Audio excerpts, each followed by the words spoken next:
नमस्कार दोस्तों, मैं आपका दोस्त राम रघुवंशी स्वागत करता हूं आपके अपने YouTube channel online study with DK पर। आज हम कवर करने वाले हैं बहुत ही शानदार टॉपिक के बारे में, जो कि है भारत में वन। प्यारे बच्चों, आज की इस क्लास में हम चर्चा करने वाले हैं भारत में वन और प्राकृतिक वनस्पति के बारे में। तो आज के इस टॉपिक से हमने लिए हैं टोटल 60 प्रश्न। और प्यारे बच्चों, यदि आप लोगों ने हमारी वीडियो क्लास नहीं देखी है तो पिछली वीडियो क्लासेस देखिएगा, जिसमें हमने आप लोगों को कई सारे टॉपिक कवर करवाए हैं। तो चलिए आज की इस क्लास की शुरुआत करते हैं बहुत ही शानदार और ललन टॉप प्रश्नों के साथ।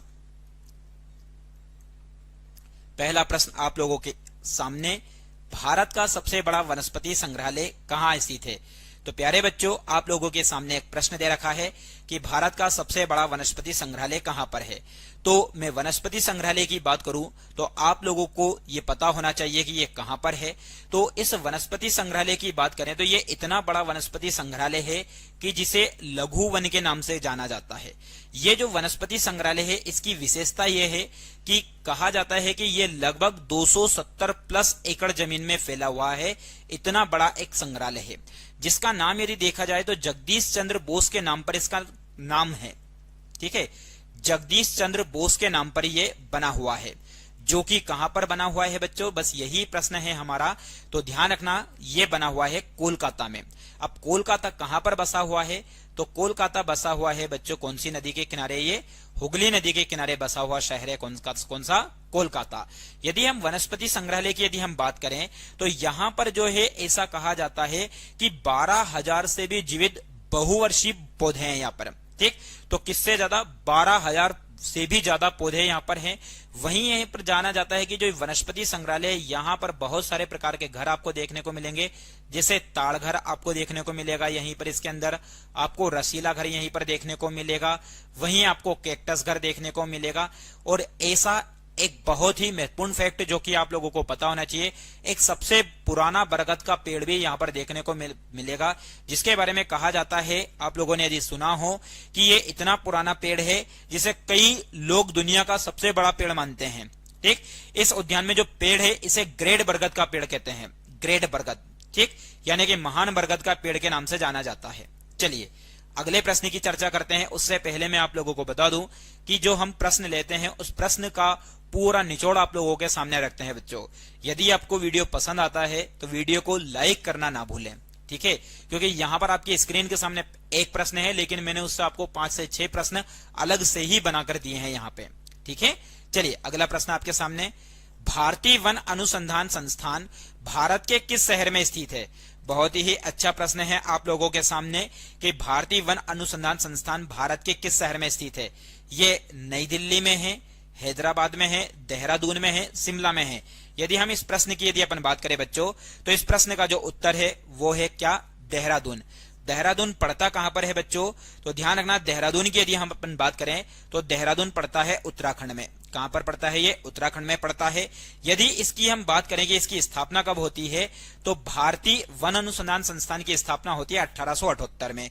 कब होती है ये? 1878 में, एक स्कूल के रूप में, यानी कि 1878 में एक विद्यालय के रूप में इसकी क्या होती है? शुरुआत होती है। और जब इसकी शुरुआत हुई थी तो इसका नाम स्टार्टिंग में जो था वो इंपीरियल फॉरेस्ट रिसर्च इंस्टीट्यूट था। ध्यान रखना, क्या था इसका प्रारंभ में नाम? इंपीरियल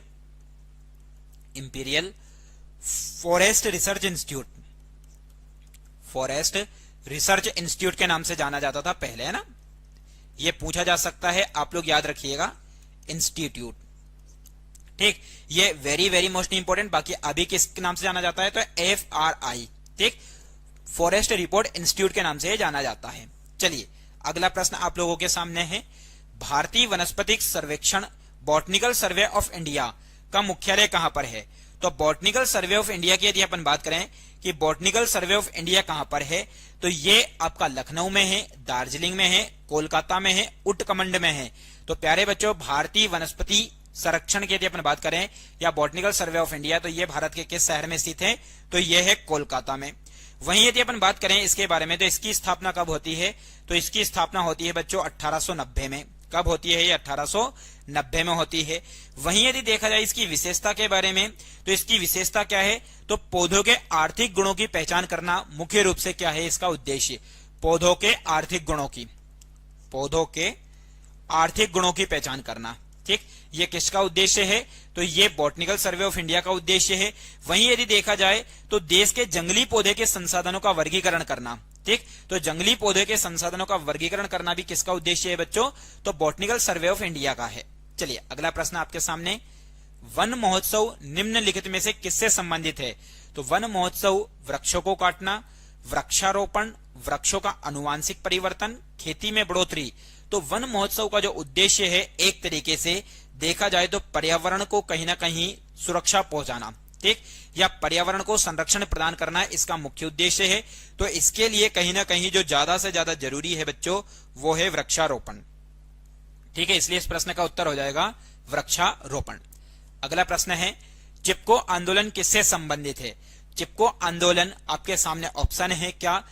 वन्य जीव संरक्षण, वन संरक्षण, वैज्ञानिक कृषि, वनों का उन्मूलन करना। तो चिपको आंदोलन की यदि हम बात करें तो चिपको आंदोलन जो संबंधित है बच्चों वो है वन संरक्षण से। किससे संबंधित है ये? वन संरक्षण से। अब यहां पर मैं आप लोगों को बता दूं, वन्य जीव की यदि बात आई है तो वन्य जीव को लेकर एक दिवस मनाया जाता है, विश्व वन्य जीव दिवस। तो विश्व वन्य जीव दिवस जो मनाया जाता है बच्चों वो याद रखिएगा 3 मार्च को मनाया जाता है। कब मनाया जाता है ये? 3 मार्च को। और विश्व वन दिवस की यदि हम बात करें कि विश्व वन दिवस कब मनाया जाता है तो ये भी आप लोगों को पता होना चाहिए कि विश्व वन दिवस जो मनाया जाता है ये मनाया जाता है बच्चों 21 मार्च को। कब मनाया जाता है ये? 21 मार्च को। ठीक है, चलिए अगले प्रश्न की चर्चा करते हैं। भारत में सबसे बड़ा क्षेत्र या सबसे बड़े क्षेत्र में फैले हुए वन कौन से हैं? भारत के सबसे बड़े क्षेत्र में फैले हुए वन कौन से हैं? तो यह है उष्ण कटिबंधीय सदाबहार वन, उष्ण कटिबंधीय पर्णपाती वन, पर्वतीय one, mangrove one.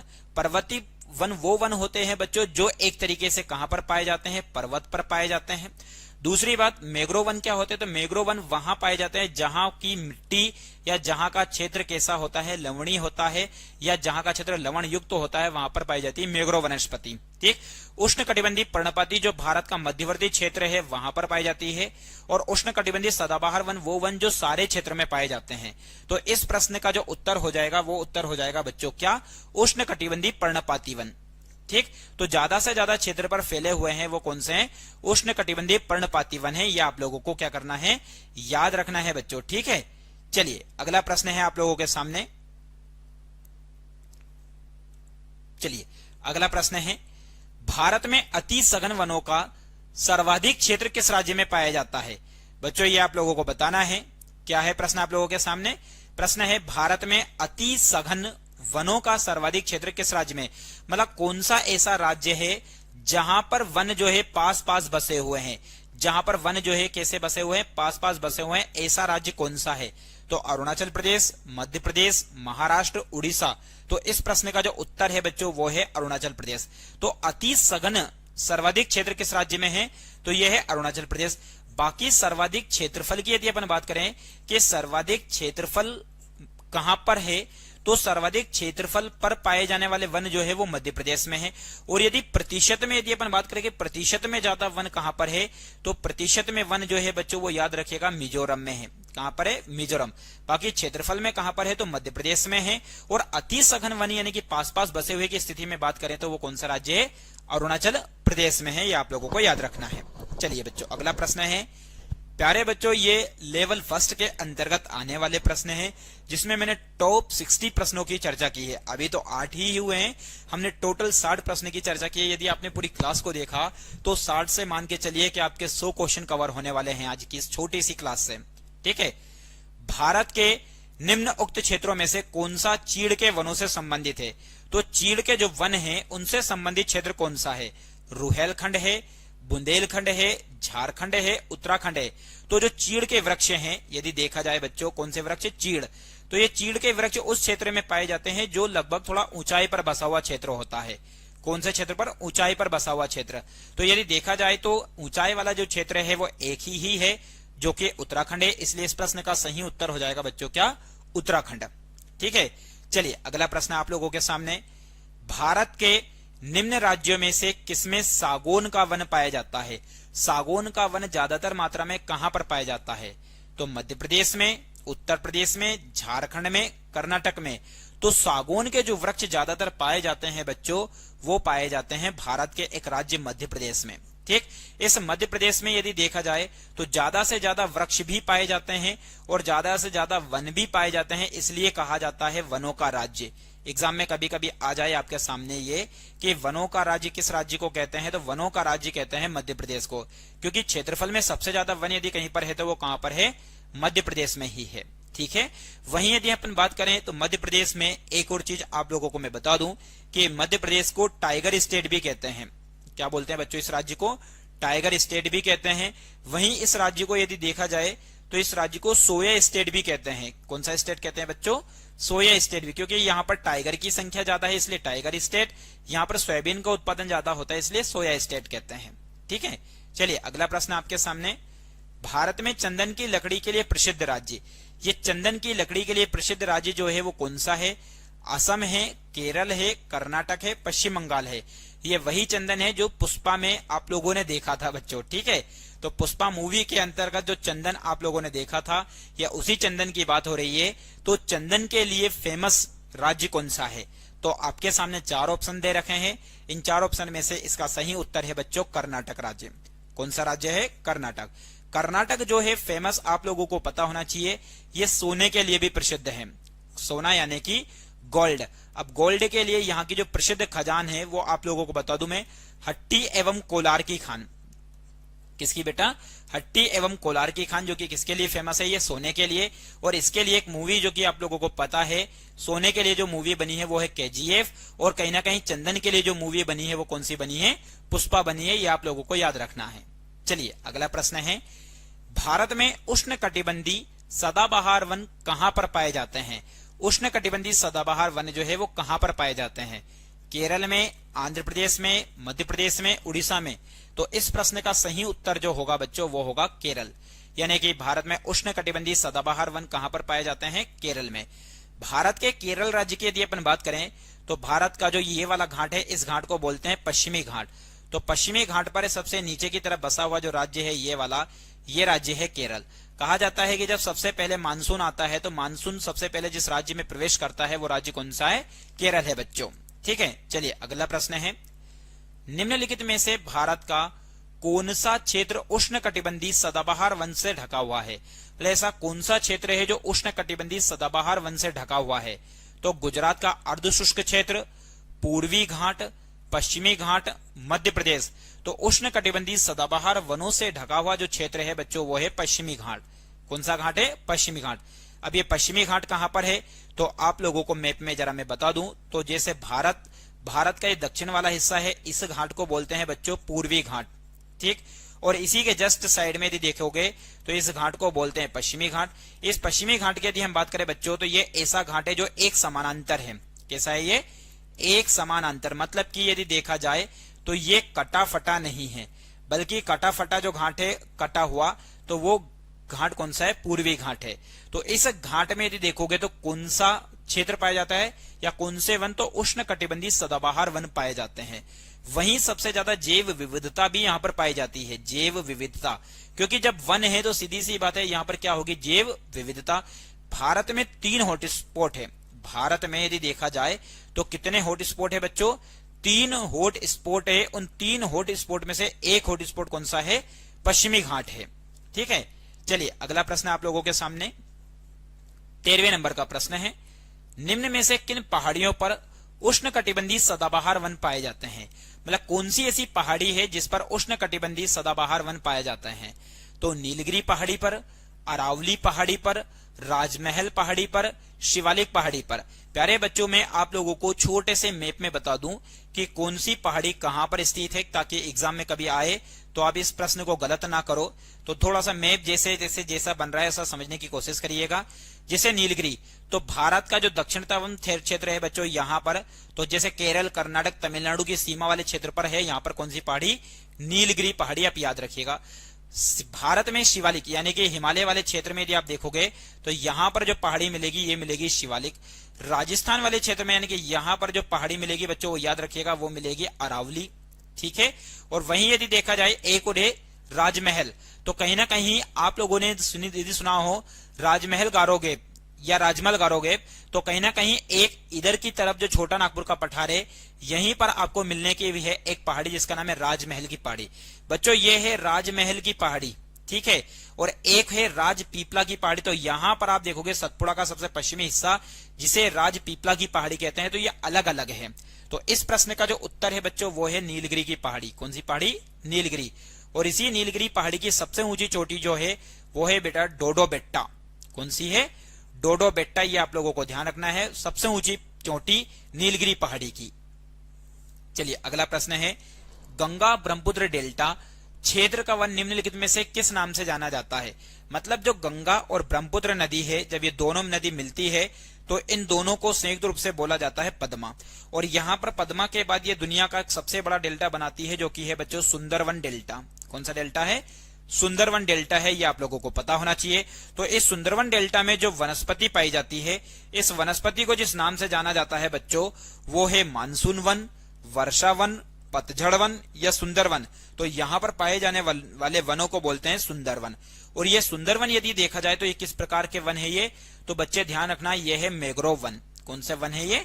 Mangrove one है, ये आप लोगों को ध्यान रखना है। इनकी छाल जो होती है मैंग्रोव वन की, इनकी छाल जो होती है, ये खाल की यदि हम बात करते हैं, इनकी छाल होती है नमकीन बच्चों। कैसी होती है ये? नमकीन। चलिए अगला प्रश्न आप लोगों के सामने, गंगा ब्रह्मपुत्र के डेल्टा क्षेत्र में किस वृक्ष की अधिकता के कारण इसे सुंदरवन कहा जाता है? बहुत ही अच्छा और शानदार प्रश्न है। ऑप्शन है आपके सामने चंदन, अगला है शीशम, अगला है सुंदरी, इनमें से सभी। तो कौन से वनों के कारण या कौन से वृक्ष के कारण सुंदरवन कहा जाता है? तो यहां पर जो पाए जाने वाले वृक्ष हैं वो है सुंदरी वृक्ष। कौन से वृक्ष हैं बच्चों? सुंदरी वृक्ष है, जिसके कारण कहीं ना कहीं इस क्षेत्र को क्या बोला जाता है? सुंदरवन कहा जाता है। ठीक है, चलिए अगला प्रश्न है, सुंदरी वृक्ष निम्नलिखित में से किसकी एक विशेष प्रकार की वनस्पति है? मतलब जो सुंदरी वृक्ष है ये किस प्रकार की वनस्पति है? तो ज्वारी वन है, कंटक वन है, पर्वत वनस्पति है, टेगा वनस्पति है। तो प्यारे बच्चों जो सुंदरी वृक्ष है, यदि हम इनकी चर्चा करें तो ये किस प्रकार के वन है? ज्वारी वन। ज्वारी वन को ही अभी मैंने आप लोगों को बताया कि ज्वारी जो वन होते हैं इन्हीं वनों को बोला जाता है मैंग्रोव वन। कौन सा वन कहा जाता है बच्चों? मैंग्रोव वन कहा जाता है, यह आप लोगों को याद रखना है। ठीक है, चलिए अगला प्रश्न है आपके सामने, विश्व में सबसे बड़ा गरान वन निम्न में से कौन सा है? गरान वन, अब आप लोगों के सामने ये गरान वन शब्द जैसे ही आया तो आप बहुत ज्यादा कंफ्यूज हो गए। तो प्यारे बच्चों आप लोगों को कंफ्यूज नहीं होना है, क्योंकि गरान वन को भी एक तरीके से बोला जाता है मैंग्रोव वन। मैंने कहा है आप लोगों से कि मैं इस टॉपिक के अंतर्गत उन सभी प्रश्नों को लेकर आने वाला हूं जो वन से जुड़े हुए हैं। आपने यदि इस क्लास को देख लिया बच्चों तो दूसरी क्लास आपको देखने की जरूरत ही नहीं है, क्योंकि वन का टॉपिक पूर्ण तरीके से आप लोगों का क्लियर होने वाला है। प्यारे बच्चों लेवल फर्स्ट के अंतर्गत हम बहुत ही शानदार टॉपिक को कवर कर रहे हैं। यदि आप लोगों ने अभी क्लासेस को नहीं देखा है तो एक बार क्लासेस को जरूर देखिएगा। डेली शाम को 8 बजे यहाँ पर आप लोगों के लिए पर्यावरण अध्ययन की क्लासेस मिलती है बच्चों। ठीक है, तो विश्व में सबसे बड़ा गरान वन निम्न में से कौन सा है? तो ऑप्शन है आपके सामने अफ्रीका वन है, अल्पाइन वन है, सुंदर वन है, ऑस्ट्रेलियाई वन है। तो इस प्रश्न का जो उत्तर है बच्चों वो है सुंदरवन। कौन सा वन है? सुंदरवन। चलिए अगला प्रश्न आपके सामने, गरान वन होते हैं, गरान वन ऊंचे पर्वत पर होते हैं, बर्फीले मैदानों में होते हैं, तटी दलदल में होते हैं या भीतरी पठारों में होते हैं? तो अब आप लोगों को मैं बता चुका हूं 2 से 3 बार कि गरान वन, मैंग्रोव वन कहां पाए जाते हैं, इनकी खाल नमकीन क्यों होती है।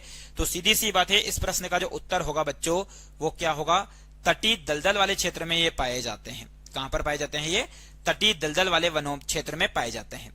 अगला प्रश्न है, भारत में मैंग्रोव वनस्पति मुख्यतः पाई जाती है, कहां पर ये पाई जाती है? ठीक है, तो ये मालाबार तट में, सुंदरवन तट में, कच्छ के रण क्षेत्र में, दंडकारण्य के पठार में।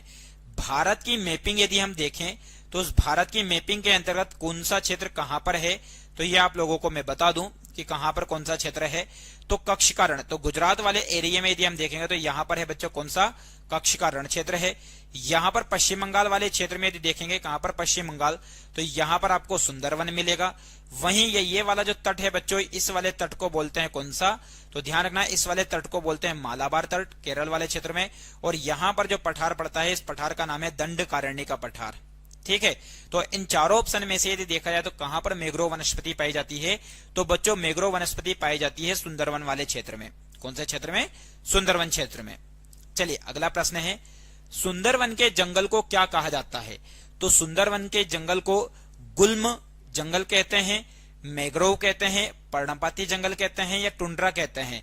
तो इस प्रश्न का जो उत्तर हो जाएगा बच्चों वो क्या हो जाएगा? मैंग्रोव कहते हैं। क्या कहते हैं? मैंग्रोव। चलिए, मैंग्रोव की खेती के लिए निम्नलिखित में से कौन सा क्षेत्र प्रसिद्ध है? हर प्रश्न अलग अलग है, अलग अलग तरीके से पूछा जा सकता है, इसलिए आप लोगों के सामने सारे प्रश्न लेकर आया हूं बच्चों। तो इसलिए पूरी क्लास को देखिएगा, लास्ट तक बने रहिएगा, क्योंकि लास्ट तक बहुत ही शानदार शानदार प्रश्न आप लोगों के सामने रखे हैं।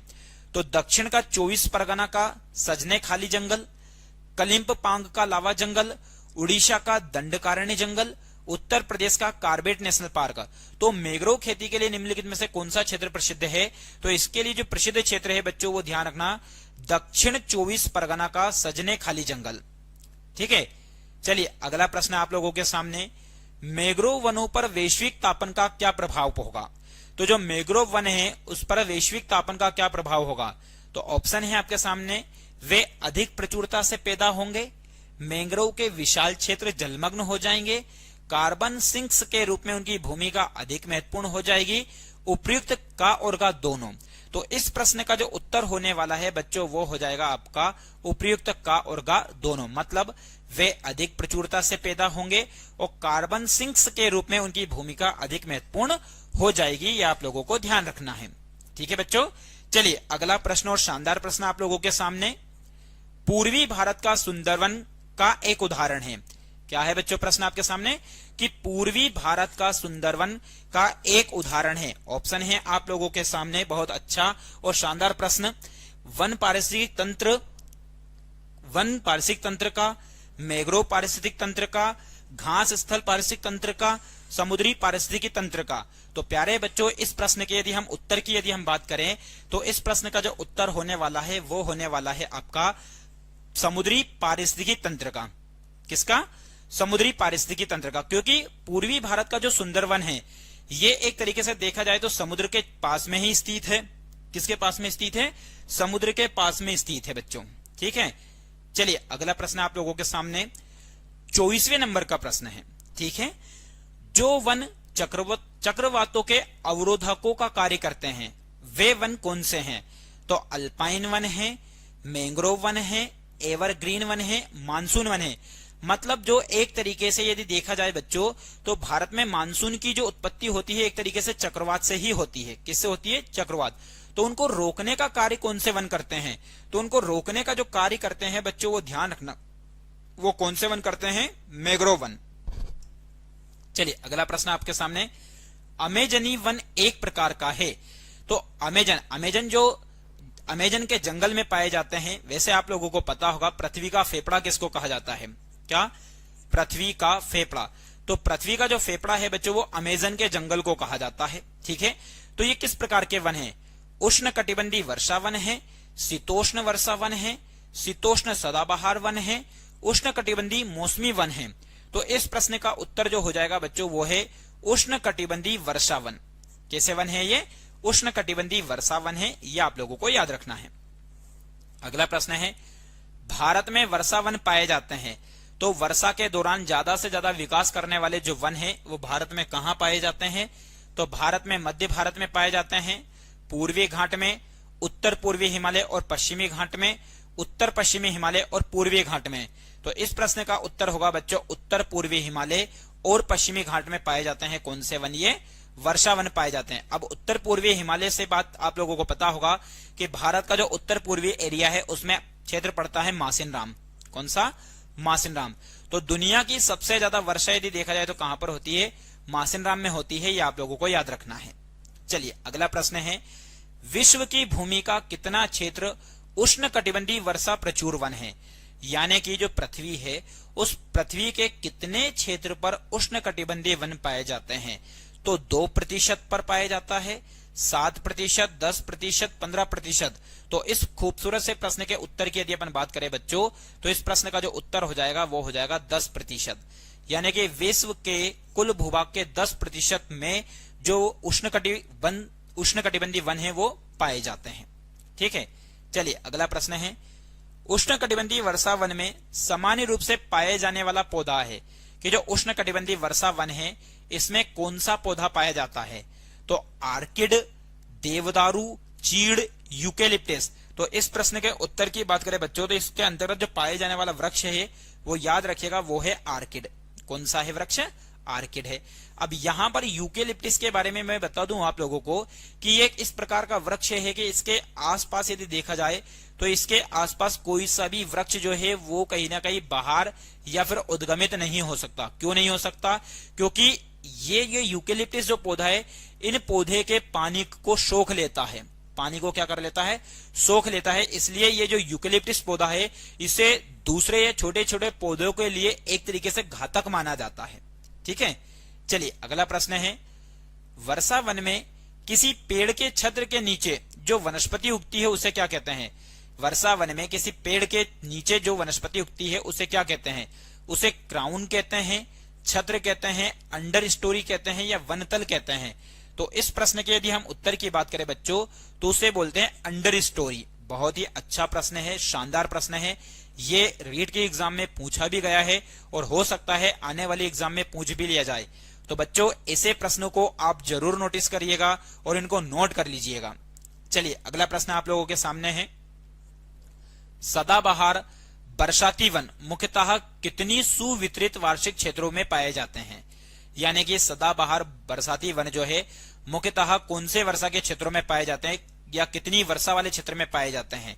50 सेंटीमीटर से कम वर्षा वाले क्षेत्र में, 50 से 100 सेंटीमीटर, 100 से 200 सेंटीमीटर, 200 सेंटीमीटर से अधिक।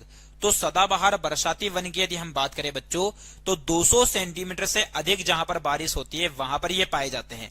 अब भारत में यदि देखा जाए तो 100 से अधिक वर्षा में तो एक तो जो केरल वाला क्षेत्र है, कौन सा? केरल वाला क्षेत्र, यहां पर ज्यादा वर्षा होती है।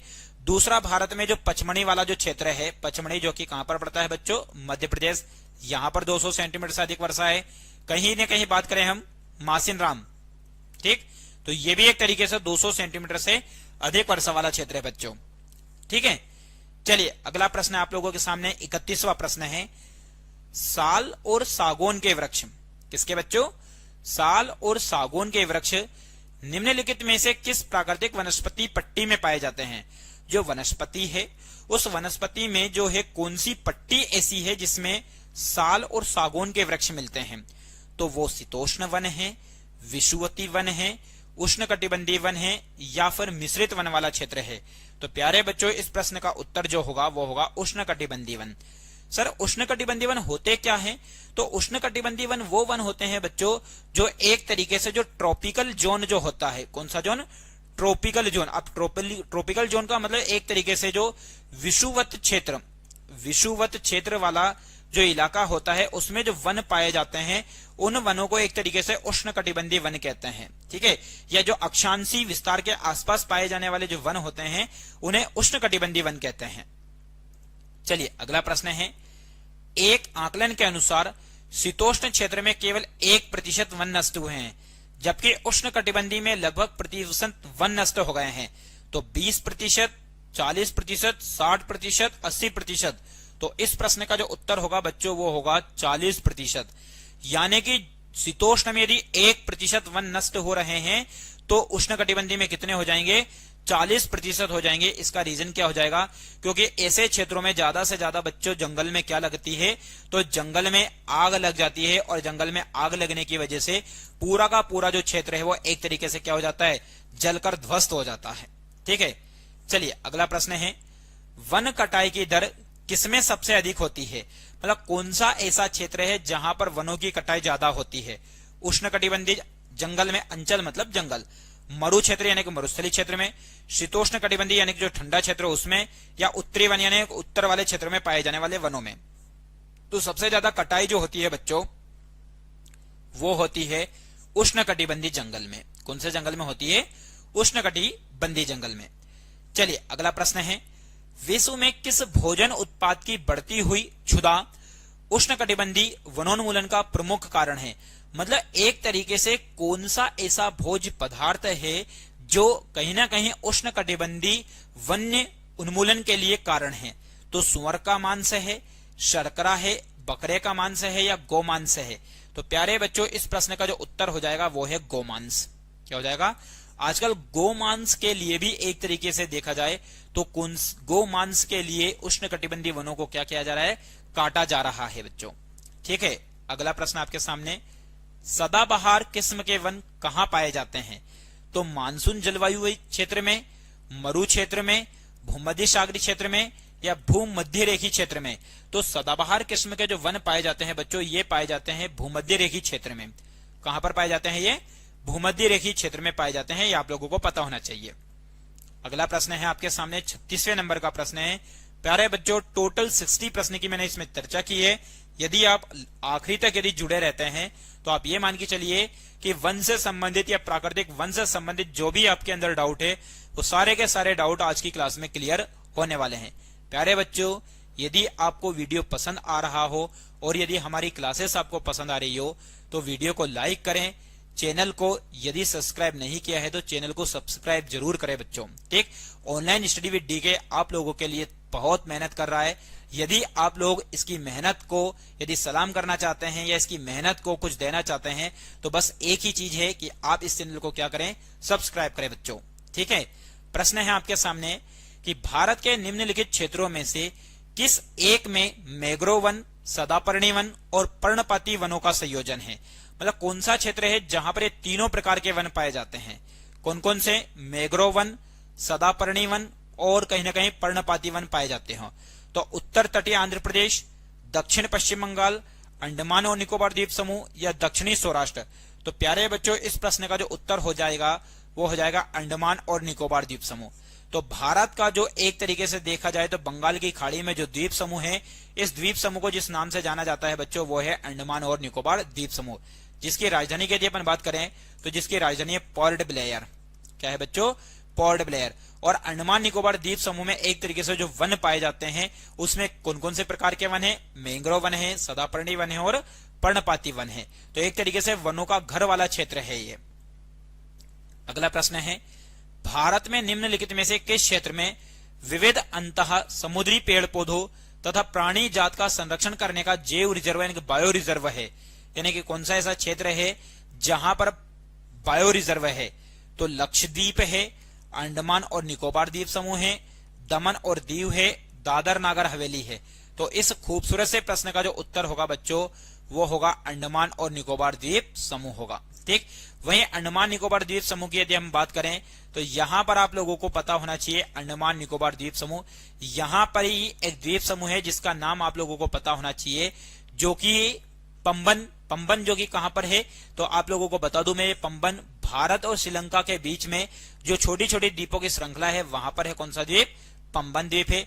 यहीं पर जो अंडमान निकोबार है, इस अंडमान निकोबार पर एक द्वीप है जो कि है बैरन द्वीप। कौन सा द्वीप है बच्चों? बैरन द्वीप। ठीक, जो कि एक किस प्रकार के ज्वालामुखी का उदाहरण है? तो बैरन द्वीप एक सक्रिय ज्वालामुखी का उदाहरण है।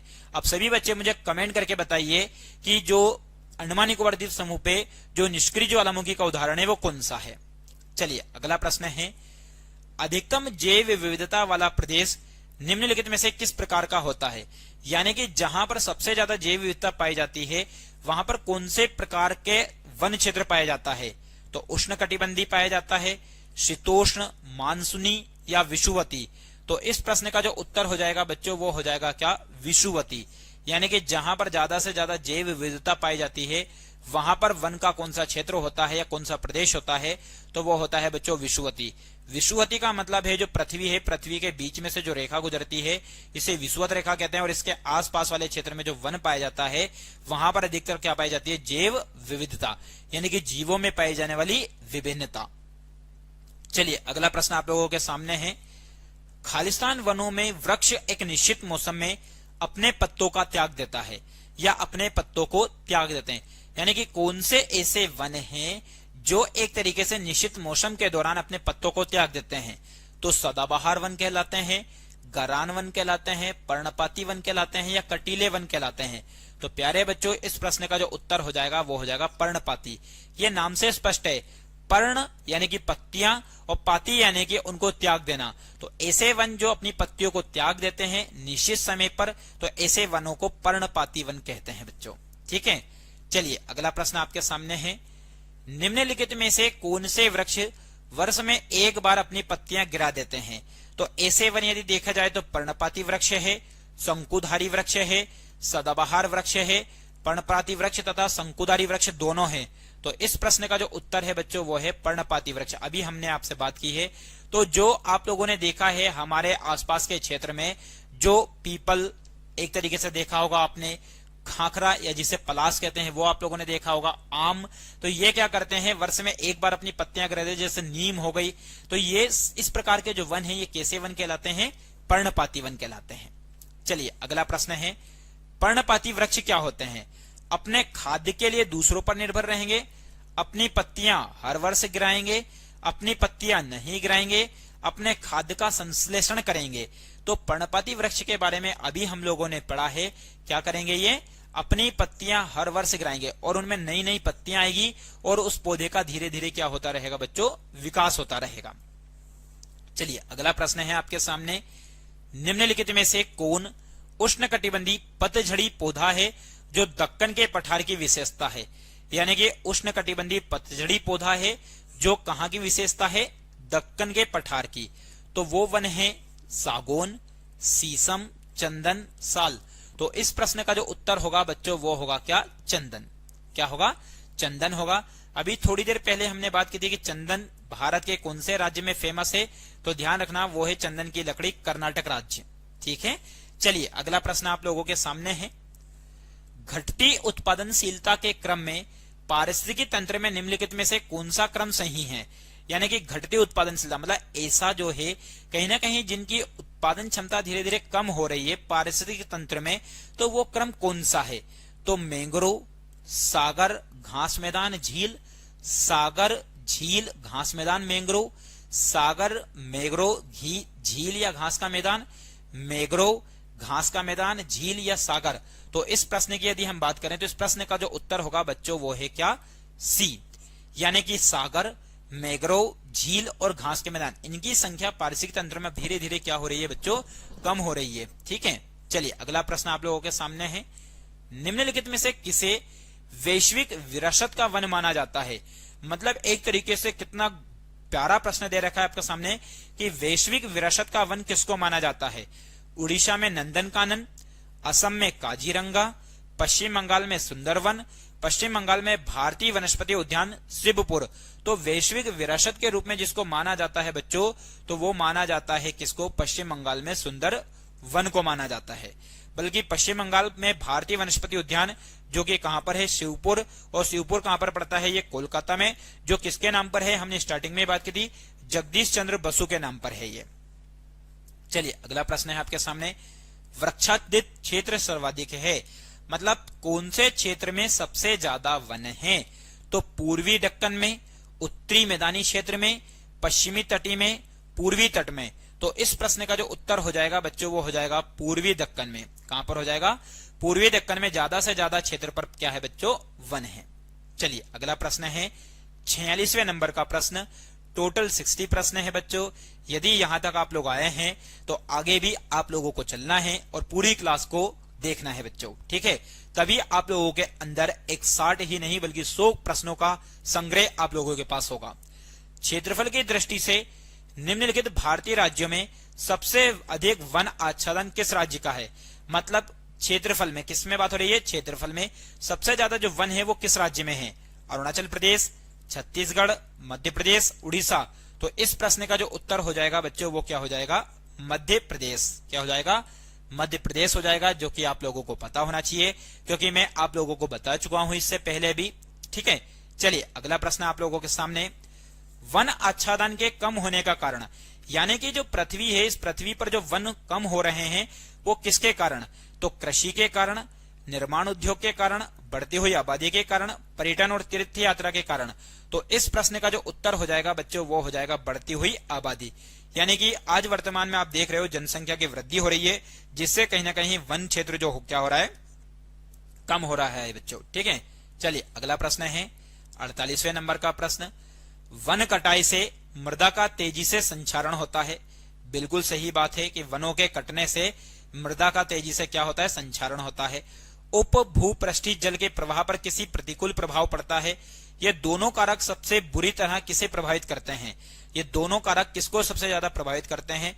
मानव संसाधन को, पारिस्थितिकी प्रणाली को, जलवायु को, स्थानीय वनस्पति को।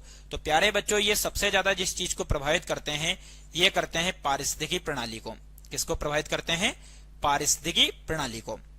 चलिए अगला प्रश्न है, आपके सामने जोड़ी दे रखी है और आपको सुमेलित करना है कि कौन सी जोड़ी किसके साथ आएगी। तो उष्णकटिबंधीय आर्द्र पर्णपाती वन, इसका संबंध किससे है? तो इसका संबंध आप लोगों को बताना है बच्चों। तो मैं आप लोगों को सीधा बता दूं यहाँ पे, तो उष्णकटिबंधीय आर्द्र पर्णपाती वनों का जो संबंध है वो है अरुणाचल प्रदेश से। कहां से बच्चों? अरुणाचल प्रदेश से, यानी कि पहले का आ है। वहीं यदि देखा जाए तो उष्णकटिबंधीय आर्द्र पर्णपाती, ठीक, तो ये कहां पर है? तो ध्यान रखना है, ये आप लोगों के कहां पर पाई जाती है? तो ये पाई जाती है तराई वाले क्षेत्र में। ये दोनों लगभग सेम ही हैं, ठीक। तीसरा है अल्पाइन, तो अल्पाइन कहां पर पाई जाती है? तो बच्चों मध्य गंगा के मैदान में पाई जाती है। और उष्णकटिबंधीय सदाबहार कहां पर पाई जाती है? तो ये सह्याद्री, सह्याद्री जिसे कि पश्चिमी घाट कहा जाता है। क्या कहा जाता है बच्चों? पश्चिमी घाट कहा जाता है, जो कि आप लोगों को याद रखना है, ठीक है। तो इस प्रश्न का उत्तर यानी कि पहले का आ, तो पहले का आ केवल एक ही जगह दे रखा है जो कि इसमें है, तो ये वाला उत्तर सही हो जाएगा। बाकी ये दोनों एक जैसे हैं, तो आप इसको ऊपर भी लगा सकते हैं, नीचे भी लगा सकते हैं, ठीक है। चलिए अगला प्रश्न है, आपको 50वें प्रश्न में भी आपको मिलान करना है और मिलान करने पर बताना है कि इसका सही उत्तर क्या है। तो मैं आप लोगों को यहाँ पर जोड़ी में बता देता हूं कि शीशम, शीशम जो वन है ये किस प्रकार का वन है बच्चों? तो ये एक तरीके से पतझड़ी वन है। झाड़ियां, झाड़ियां एक तरीके से देखा जाए बच्चों तो ये शुष्क वन है, ठीक। वहीं यदि भुर्ज, भुर्ज की यदि अपन बात करें तो किस प्रकार के वन है? ये अल्पाइन वन। और सुंदरी वृक्ष जो है वो किस प्रकार के वन है? तो मैंग्रोव वन या फिर गरान वन। तो इस प्रकार से यदि पहले का देखा जाए तो तीसरा, तो पहले का तीसरा यानी कि आबासा, तो ये आप लोगों को मिलेगा केवल एक ही जगह यानी कि डी वाले में, ठीक है बच्चों। तो इसलिए इस प्रश्न का उत्तर हो जाएगा डी। चलिए अगला प्रश्न है आपके सामने, बहुत ही अच्छे और शानदार प्रश्न है बच्चों, जो कि आपको एक ही प्रश्न से 4-4 प्रश्न आपको सोल्व होने को मिल रहे हैं, ठीक है। तो निम्नलिखित को सुमेलित कीजिए। सागौन वन, देवदार वन, सुंदरी और सिनकोना, मतलब कौन सा वन कहां पर पाया जाता है? तो इस प्रश्न की यदि अपन बात करें बच्चों तो कहीं ना कहीं सागौन वन। तो सागौन वन की यदि मैं बात करूं आपसे कि सागौन वन जो है वो कहां पर पाया जाता है, तो सागौन ध्यान रखना ये हिमालय के उच्च पर्वतीय क्षेत्र में पाया जाता है, ठीक है। वहीं यदि देखा जाए तो देवदार वन, तो देवदार वन कहां पर पाया जाता है? तो देवदार वन ध्यान रखना है हिमालय के तराई क्षेत्र में पाया जाता है, ठीक।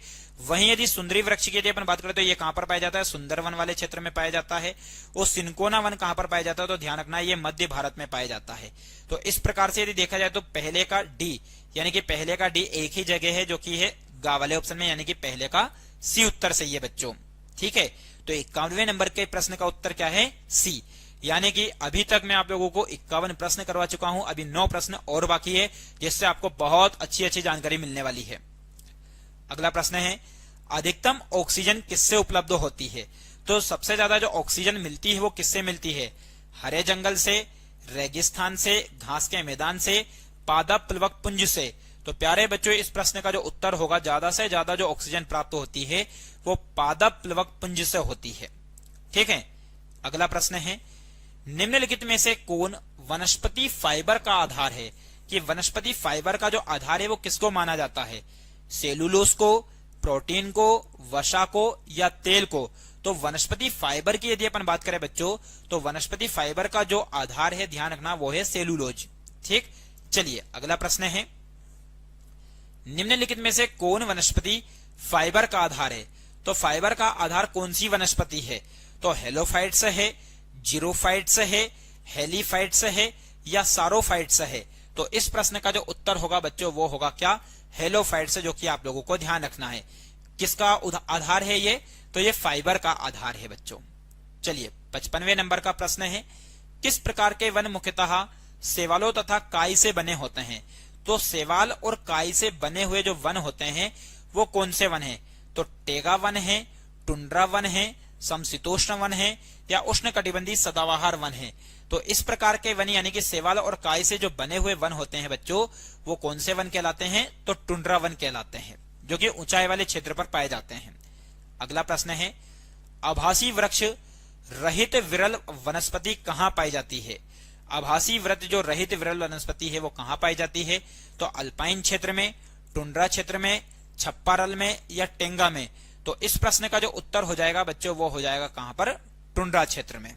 ठीक है, चलिए अगला प्रश्न आप लोगों के सामने है। 57वें नंबर का प्रश्न है कि विश्व की 25% भूमि को आच्छादित करने वाला सबसे बड़ा वन कौन सा है? यानी कि विश्व की कितने प्रतिशत भूमि? 25% भूमि को आच्छादित करने वाला सबसे बड़ा वन कौन सा है? तो उष्णकटिबंधीय वर्षा वन, साइबेरिया का टेगा, मानसून वन या यूरोप के शीतोष्ण कटिबंधीय वन? तो इस प्रश्न का जो उत्तर हो जाएगा बच्चों वो हो जाएगा साइबेरिया का टेगा वन। अब ये साइबेरिया कहां पर पाया जाता है? तो साइबेरिया जो क्षेत्र है बच्चों वो पाया जाता है रूस में। कहां पर पाया जाता है ये? रूस में। चलिए अगला प्रश्न है आप लोगों के सामने 58वें नंबर का प्रश्न है, दक्षिण अमेरिका की अमेजन द्रोण बेसिन के भूमध्य रेखीय वनों को क्या कहा जाता है? तो जो अमेजन है वो अमेजन द्रोण यानी कि अमेजन नदी का जो क्षेत्र है ये किस क्षेत्र में है? तो दक्षिण अमेरिका में है। अब दक्षिण अमेरिका में ही एक तरीके से अमेजन के जंगल है बच्चों, तो वहां पर जो भूमध्य रेखीय वन है उनको क्या कहा जाता है? सेल्वा कहा जाता है, टेगा कहा जाता है, टुंड्रा कहा जाता है या पंपास कहा जाता है? तो प्यारे बच्चों इस प्रश्न का जो उत्तर है वो है सेल्वा। क्या कहा जाता है उनको? सेल्वा। बाकी एक तरीके से जो अर्जेंटीना में जो घास के मैदान पाए जाते हैं, कहां पर बच्चों? अर्जेंटीना। तो अर्जेंटीना में जो घास के मैदान पाए जाते हैं उनको बोला जाता है पंपास बोला जाता है। चलिए अगला प्रश्न है आपके सामने, टेगा वन में कौन से वृक्ष होते हैं? जो टेगा वन होते हैं उनमें कौन से वृक्ष पाए जाते हैं?